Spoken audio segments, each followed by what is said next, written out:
On a hot July afternoon in 2011, 43-year-old Roberto Ayala drove his white Ford F-250 truck down a private farm road past a field of sunflowers in full bloom. Roberto had worked that farmland outside of the small town of Colusa, California, since he was a young man, but looking out at that sea of yellow flowers in the sunlight still took his breath away. Roberto glanced over at the passenger seat and saw his 7-year-old son, Fabian, staring out the window, also transfixed by the flowers. Roberto smiled. He wanted all three of his kids to appreciate the beauty of nature as much as he did. The sunflower field was part of 1,800 acres of farmland owned by the Moore brothers, two wealthy and powerful men in their 70s. Roberto had started working for the Moore brothers decades earlier as a farmhand, and the brothers had taken to Roberto almost immediately. They thought Roberto was a natural farmer who understood the land even better than they did. And so the Moore brothers had quickly come to trust and rely on Roberto. They had looked to him to weigh in on major decisions about their farmland, like what to plant and when to plant it. And within a short period of time, Roberto had gained more responsibility within the Moore brothers' family business, and eventually they made Roberto their farm manager. Managing the Moore brothers' multi-million-dollar farm was a stressful job, but Roberto loved it. And he looked up to the Moore brothers like father figures who had given him a chance to succeed and who trusted him like he was part of their own family. In his truck, Roberto eased off the gas, pulled to the side of the road, and parked. He told his son Fabian to wait in the truck while he went out and did a couple of chores. Roberto's job, managing the Moore brothers' farmland, often required him to be on call 7 days a week, from sunup to sundown. So Roberto often took one of his 3 kids with him when he had to check on something at the farm. It gave Roberto a chance to spend some time with his kids, and he had already started to train his older son in aspects of farm management, in the hope his son would take over for him someday. But when Roberto was with his 7-year-old Fabian, he didn't pressure the boy to learn anything about farming unless Fabian asked. Roberto just liked sitting in his truck talking with Fabian in both English and Spanish, and giving him a chance to take in the beautiful Northern California scenery. Roberto grabbed a pair of rubber electrical gloves sitting between him and Fabian, and then he hopped out of the truck into the summer sun. Roberto was not a big guy, but he was very strong. He wore jeans, cowboy boots, and a cowboy hat, and he had salt and pepper hair and a thick, dark mustache. He took off his cowboy hat and wiped the sweat off his forehead with the back of his hand. Then he put his hat back on and walked away from the truck down the road a few feet towards a tall wooden pole that had a high-voltage electrical box on it about the size of a high school locker. Roberto slipped on his electrical gloves and opened the box. This large metal box was one of many on the Moore brothers' farmland that housed electrical switches that controlled irrigation pumps used to water the fields of different crops at different times. Roberto turned on the irrigation pump, closed the metal box, pulled off his gloves, and began walking back towards his truck. But he stopped on the side of the road when he saw another truck driving towards him. The truck stopped a few feet away from Roberto's truck, and Paul Moore, the son of one of the 2 Moore brothers, stepped out. Paul was 47 years old, he was 6 feet tall, good-looking, and he had brown hair and green eyes. Paul waved to Roberto's son, Fabian, who was still sitting in his dad's truck, and then Paul trotted his way over to Roberto. Roberto had worked alongside Paul for almost 20 years. When they were younger, they had both worked in the fields together, but now as Paul got older, he had moved more into helping run the business side of the family farm. Paul and Roberto got along well, and they regularly checked in with each other, and it was assumed by almost everyone in the company that when the older Moore brothers retired, Paul and Roberto would essentially run the farm together. Paul and Roberto asked each other how their families were doing, and then they shifted gears and began talking a bit about the current sunflower and rice crops growing on the farmland. But then Paul got a strange look on his face, like he was embarrassed by what he was about to say. Roberto asked him what was wrong, and Paul said it was about his cousin, Peter. Roberto smiled and kind of shook his head. It was rarely good news when Peter came up. Peter Moore was a couple years younger than his cousin Paul, and the two had basically been raised as brothers. Their fathers had run the family farming business together for decades, and they had always intended to pass the land and the business onto their sons, who they hoped would run things together just like they had. But Peter had just never seemed ready to take on any real responsibility. When he was young, he had worked in the fields alongside Paul and Roberto, but he always seemed angry about one aspect of the job or another.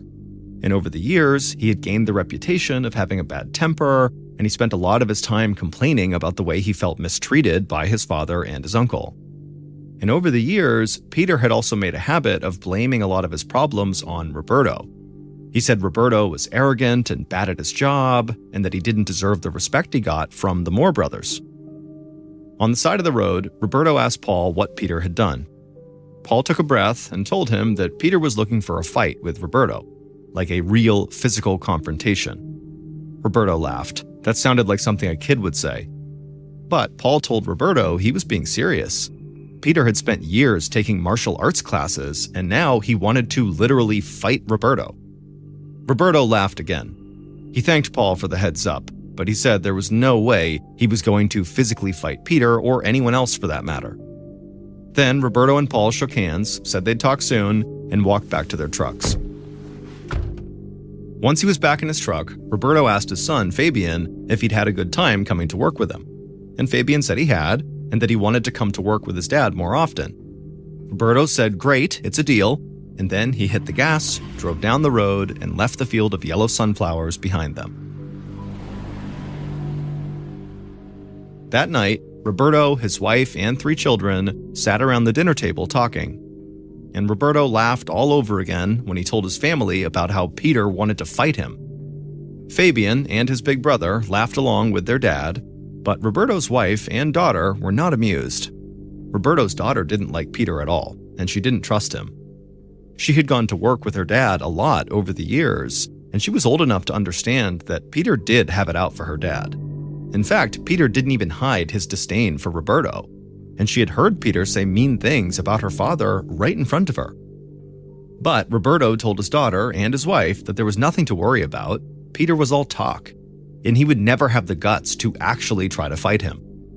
But later that night, as Roberto's wife lay in bed next to him, she was still worried. As far as she was concerned, Peter was an angry rich man who acted like the world owed him something. And she feared Peter would follow through with his latest threat, no matter how foolish Roberto thought it sounded.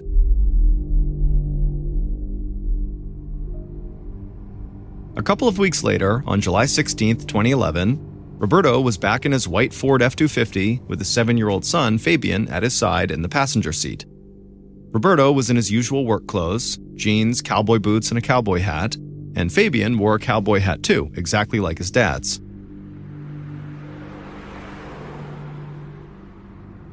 At about 1 p.m., Roberto drove past the sunflower fields, and a few minutes later, he glanced out his window towards one of the Moore brothers' rice fields.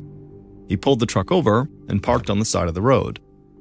Roberto told his son to wait in the truck, and then he grabbed his electrical gloves, and he hopped out and walked towards a large metal high-voltage box on a wooden pole like he had done a couple weeks earlier. It was time for Roberto to irrigate this rice field. As his dad walked off, Fabian stayed in the truck as he was told, staring back at the sunflower fields in the distance. The young boy already shared his dad's appreciation for the beautiful flower. Then suddenly, Fabian felt the ground begin to shake, and the windshield glass shattered. Without thinking, Fabian threw his hands up in front of his face, and he felt shards of glass stinging his arms. Fabian screamed and looked around, totally confused. Growing up in Northern California, Fabian was already familiar with earthquakes, and for a second, he thought that's what this must have been. But then, Fabian stepped out of the truck, and he felt an intense heat on his face. He stumbled towards where his dad had walked off to, and when he looked out towards the rice fields, he began screaming and crying. He called out to his dad, but his dad didn't respond.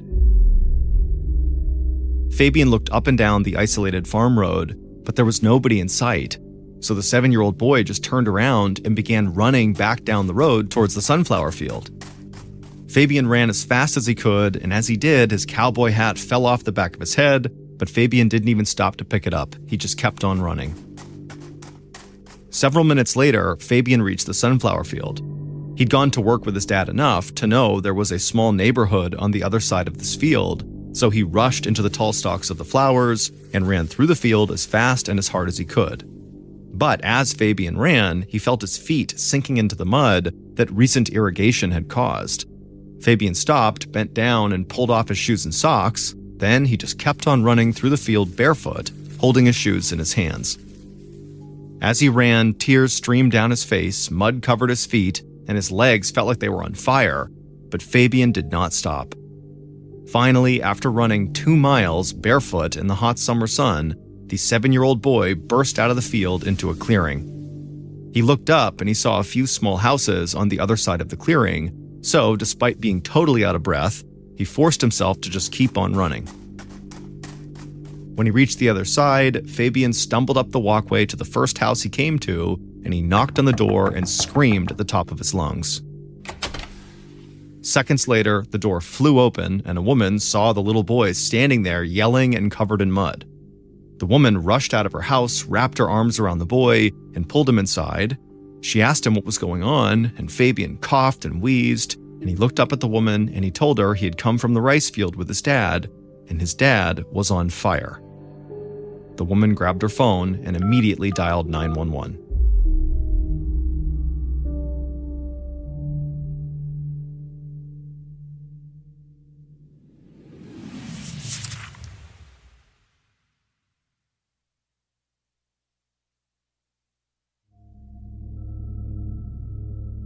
A few minutes after the woman called 911, Detective Dave Salm of the Colusa County Sheriff's Department stepped out of the small sheriff's station and walked across the lot to his car. Along with this 911 call, the sheriff's department had gotten multiple calls from people all over the place saying they had heard a loud explosion coming from the Moore Brothers farm. Detective Salm got into his car and headed out towards the farm road near the rice field where Roberto and Fabian had been. Calls like this were not a regular thing in Colusa County, but they weren't too out of the ordinary either. As a sheriff's detective, Salm spent a good amount of his time investigating potential industrial accidents in the area. Farming was dangerous business, and unfortunately, Salm had witnessed his share of serious injuries and deaths related to faulty farm equipment and just plain bad luck. Thick black smoke hung in the air as Salm pulled onto the farm road that led to the rice field. He hit the gas and sped toward the road, and soon he could see the swirling lights of the fire trucks up ahead. And as he got closer, the heat from a burning fire hit him even inside of his car. Salm pulled over to the side of the road, far enough away from the scene that he wouldn't interfere with the fire department who was trying to put out the fire. And after several minutes, the fire department got the blaze that had engulfed part of the rice field under control. By that time, a few other officers from the sheriff's department had arrived, so Salm led his small investigative team down the road to where the fire had been put out. He walked past Roberto's white truck, and he saw shattered glass from the windshield and windows scattered over 10 feet on the ground. Then he walked closer to the rice field, and he saw the splintered fragments of what used to be a tall wooden pole. The large metal box that had once been attached to this pole was nowhere to be found.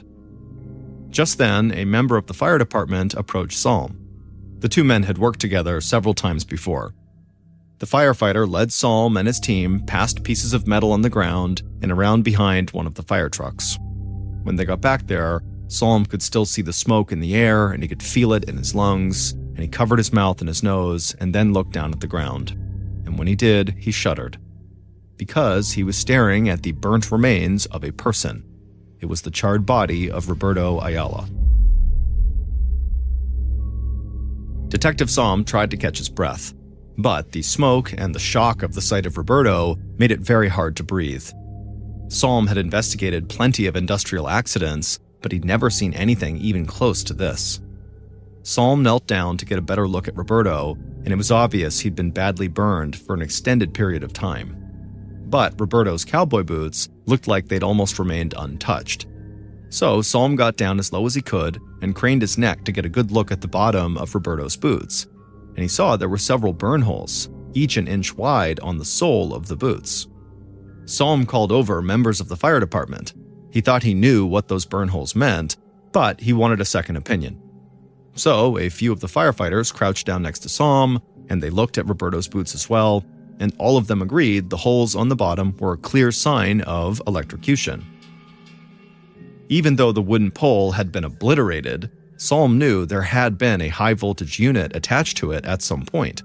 So he sent members of his team to go look for parts of this locker-sized metal box that would have housed the electrical switch that controlled the irrigation pumps. And while the team fanned out to look for remnants of the box, Salm and members of the fire department talked through what they thought they were seeing. They had all encountered electrocution in industrial accidents, but this scene just seemed different than anything any of them had dealt with before. There was so much damage to the wooden pole, to the rice field, and even to Roberto's truck that this looked like a far bigger thing than just a malfunction within the high-voltage box. Detective Salm prided himself on his work ethic and his commitment to his community, but he never pretended to be some kind of Sherlock Holmes who could figure everything out. And he was more than willing to admit that he had no idea what had happened to Roberto and that he badly needed help investigating this. And so Salm grabbed his phone and reached out to Pacific Gas and Electric, the utility company that provided natural gas and electricity services to millions of Californians.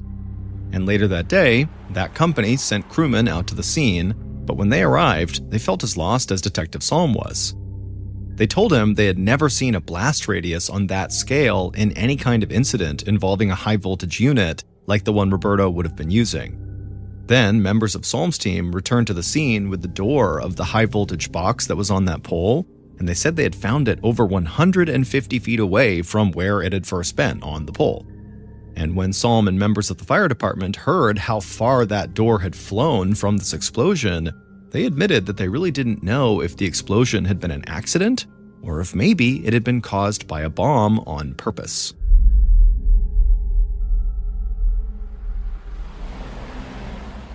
On July 17th, so the day following the deadly explosion, Detective Salm drove back out to the farm road where Roberto had been killed. As Salm drove, he felt his eyelids getting heavy. He'd barely slept at all since arriving at the scene the day before, and he still didn't even know if he was dealing with an accident or a crime. But that was not what had kept him awake. The night before, Salm and members of his team had checked on Roberto's son, Fabian, at the hospital, where the boy had been brought after running 2 miles barefoot to get help for his father. Then the officers had driven Fabian home. Roberto's wife had gotten the initial call from police telling her that Fabian had been taken to the hospital. Roberto's wife spoke Spanish, and she usually had Roberto or one of the kids translate for her. But nobody else had been in the house when she had gotten the call, and so there had been communication issues between her and the police officer on the other line. That meant when police had arrived at the house with Fabian, his mother, Roberto's wife, still didn't know what had happened to her husband. And when Fabian had walked in, she ran and hugged him and then asked where his dad was. And Fabian, the 7-year-old, had to tell her that dad is dead. Everything about the scene at the house had been totally gut-wrenching.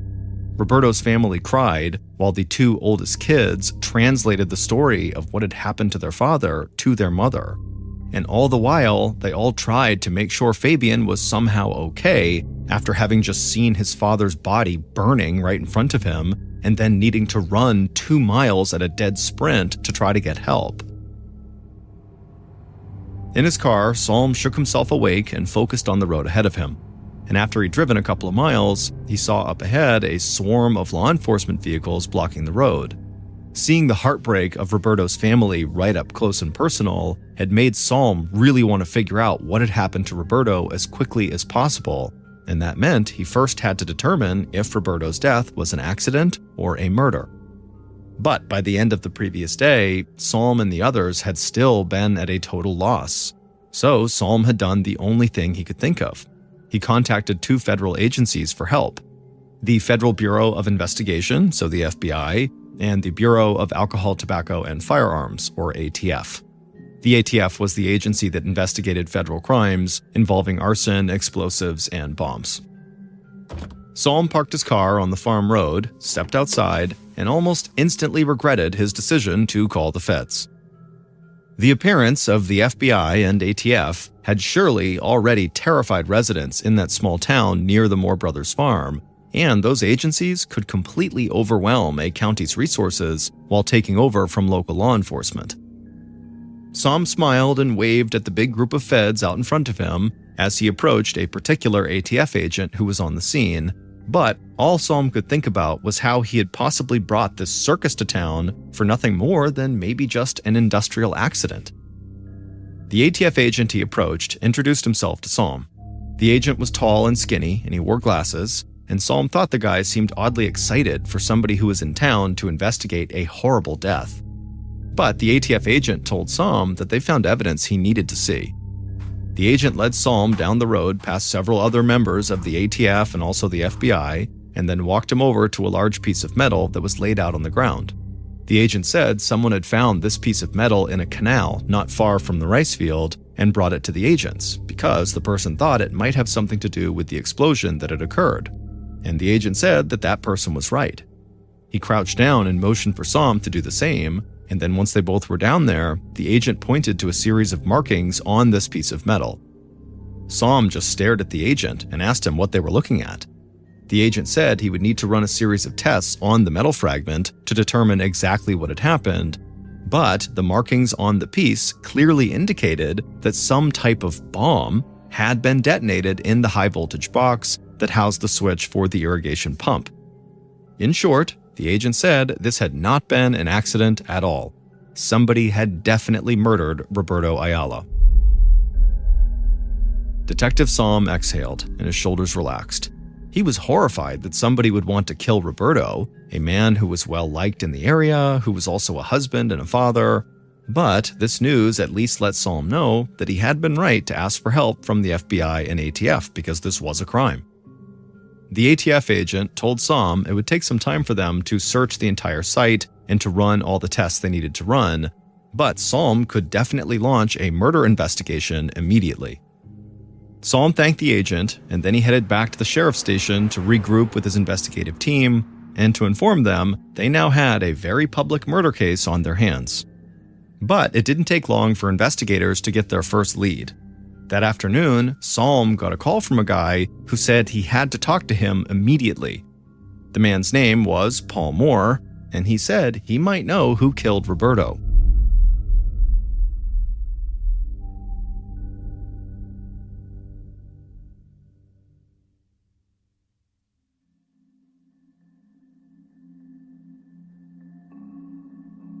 Later that day, Paul Moore, the heir to the Moore brothers farming business, stepped into the sheriff's station.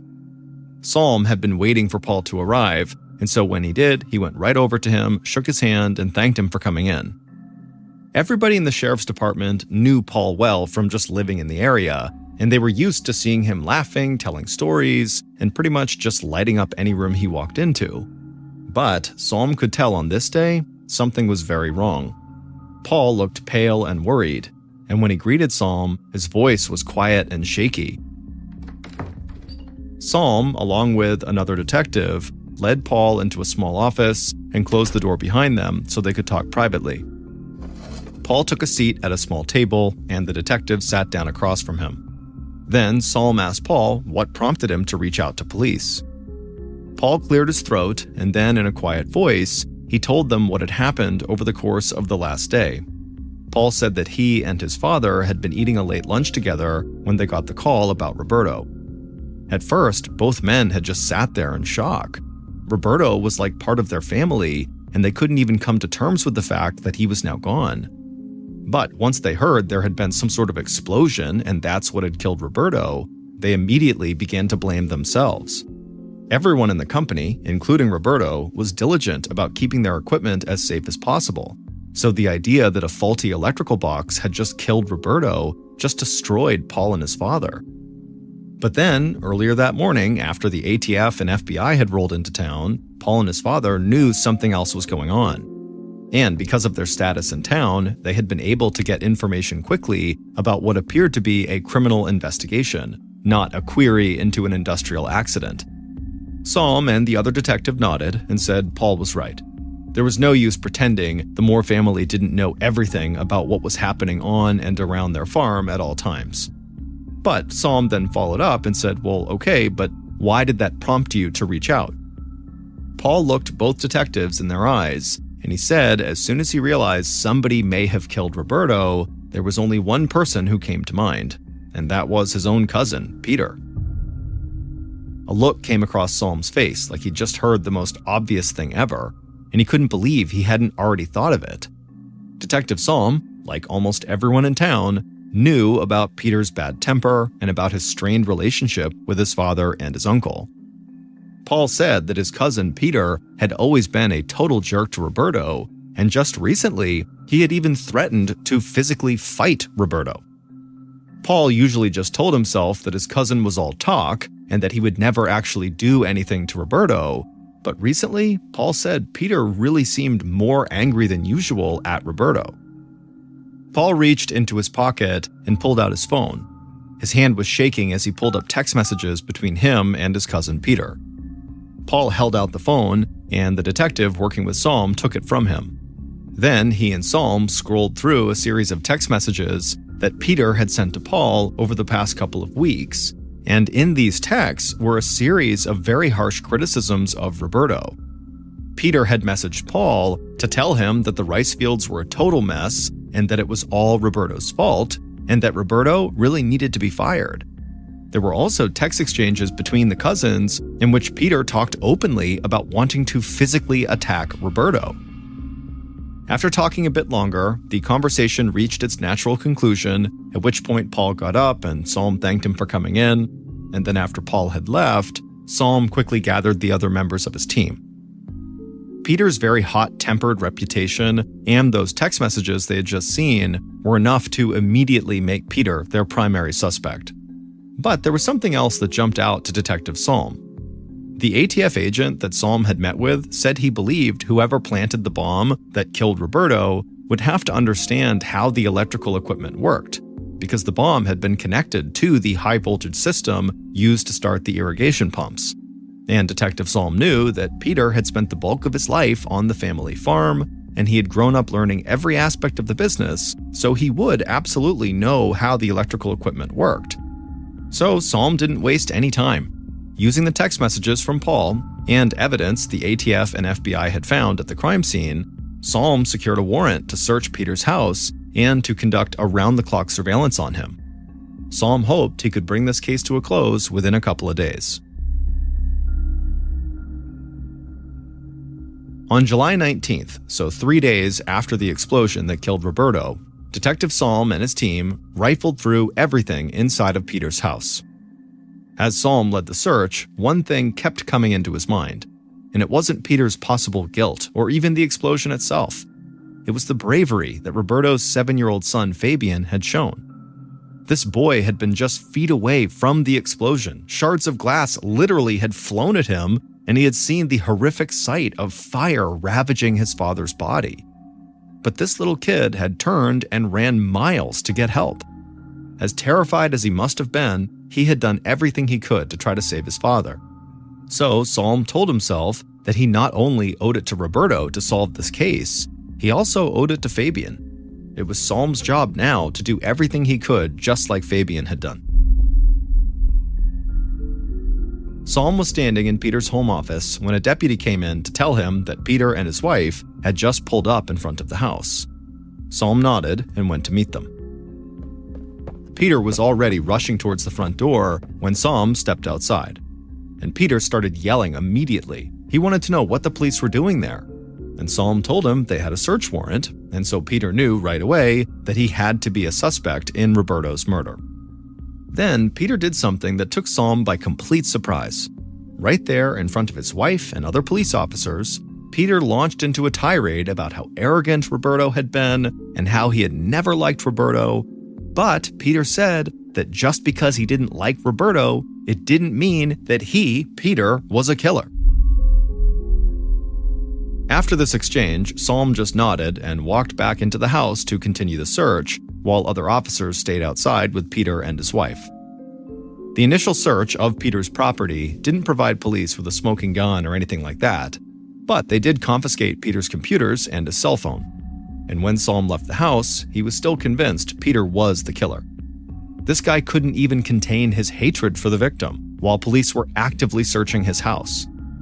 But as investigators began their surveillance of Peter and they continued to search other properties that belonged to Peter, this case would take a baffling turn. and Detective Psalm would soon start to feel like he was living in some kind of Hollywood crime thriller. On the morning of August 12th, almost a month after Roberto's murder, Detective Psalm sat down at his desk at the sheriff's department, and when he did, he saw there was an envelope with the words Ayala case written on it. The words had been made with a label maker and then photocopied onto a piece of paper, and the small envelope had 8 stamps on it, way more than were needed to send it in the mail. Psalm opened the envelope and took out a letter that was addressed to the investigators. Just like the front of the envelope, the words in the letter had been created with a label maker and then copied. Psalm and his team had spent the past few weeks continuing their surveillance on Peter Moore. They still hadn't found any evidence tying Peter directly to the crime scene, but Psalm was confident they were getting close. In fact, Peter's uncle had provided Psalm with a phone message in which Peter had called, begging his uncle to talk to get Peter's father to put Peter back in his will. After that, Psalm had discovered that Peter's father, one of the Moore brothers, had not only cut Peter out of his financial inheritance, but he also had cut Peter completely out of the family business. So Peter wouldn't take over at all when the Moore brothers retired. Instead, Paul would run the company, and Roberto Ayala would be his right-hand man. All of the clues in this case pointed right to Peter, as far as Detective Psalm was concerned. But now Psalm was staring at this bizarre letter, and he had no idea what to think. The letter was written by a man who claimed to be a hired assassin. The assassin said that he had been paid to take out Roberto by a well-known violent international criminal gang called MS-13. The assassin said that Roberto's brother had tried to rip off members of MS-13 in an international drug deal, and so they had Roberto killed as revenge. But that wasn't all. The assassin said MS-13 wanted him, the assassin, to strike again and kill Roberto's brother and other members of his family next. But this assassin said they had seen the light and did not want to kill anyone anymore, so he was now trying to help the police without giving himself up. Psalm put the letter down and just stared off into space for a minute. He was a detective in a small sheriff's department in a small county. This case was already bigger than anything he'd ever dealt with, and now he had this letter from an assassin like a cop would get in some kind of a crazy action movie. None of this made any sense to Psalm, and he was at a loss for what to do next. So he reached out to his new contacts in the ATF and the FBI and shared the letter with them. The federal agents agreed with Psalm that the letter was very strange, but they didn't want to ignore any possible lead. And so they started to investigate the MS-13 crime group to see if they could find any connection to Roberto, his brother, or anybody else in the county. Then, 2 days later, Detective Psalm was back at the station, and he found another envelope with the same kind of label on it as the last one sitting on his desk. And when he opened this envelope, he found a single page with a detailed diagram of the bomb that was supposedly used to kill Roberto. Psalm immediately contacted ATF agents, and when they looked at this diagram, they confirmed that it matched the type of homemade bomb they believed had killed Roberto. So whoever sent this diagram, professional assassin or otherwise, definitely had intimate details about the murder weapon. So, over the next week, the investigation shifted focus to MS-13 and the letters Psalm had received. Still, Psalm never gave up on the idea that Peter Moore had been involved in Roberto's murder in some way. But Psalm still could not find clear evidence that could tie Peter to the murder. And investigators also couldn't identify or locate this mysterious assassin who had supposedly sent these letters. So Psalm and his team started to lose hope. They had felt kind of overwhelmed from the beginning of this investigation, and now things had gotten so crazy and far-fetched that they couldn't even see how they were going to figure out what had really happened to Roberto. And Psalm really felt guilty, like he was letting Fabian and the rest of Roberto's family down. On August 20th, over a week after that first letter arrived, Psalm was sitting at his desk. At this point, he almost expected something totally bizarre and straight out of a movie to happen daily in this investigation. And almost on cue, Psalm's phone rang. He answered, and he heard a muffled voice on the other end. Psalm asked who was calling, but the person wouldn't say who they were. They simply said they had information about Roberto's murder that investigators needed to hear. Then, the caller said one simple thing and hung up.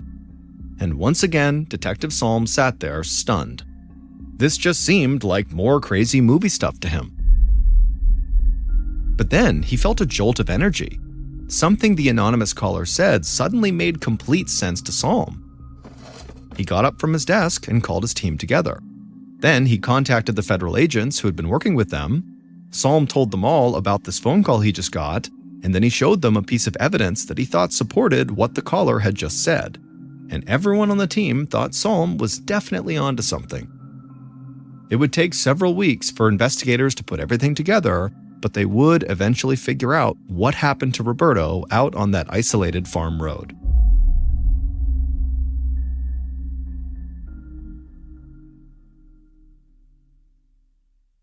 Based on the anonymous phone call and evidence discovered throughout the investigation, here is a reconstruction of what authorities believe happened on the day of Roberto Ayala's murder, July 16, 2011.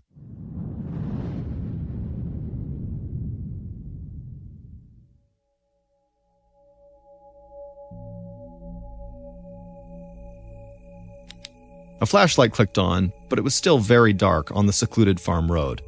The sun wouldn't come up for a few hours, and the bomber thought there was something eerie about this place in the total darkness, like someone or something could be hiding anywhere out in the rice fields, watching. The bomber shook off those thoughts, though, and followed the beam of light down the road towards the wooden pole with the large metal box attached to it. The bomber wore all black and had a large black bag slung over their shoulder. The bomber walked down the road and eventually reached the pole, at which point they put the bag on the ground.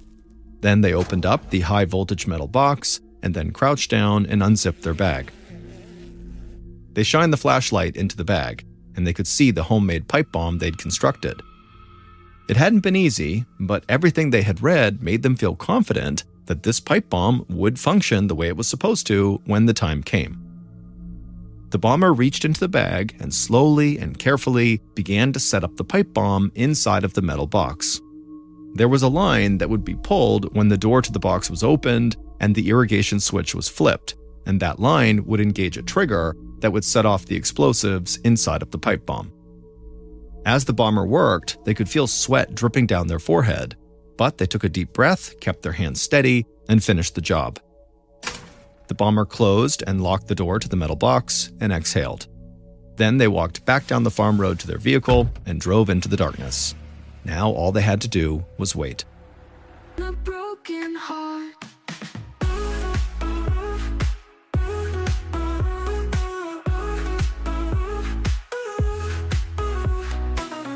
Feel the weight of my own lies, empty days, silent cries. I lied to you, fell apart.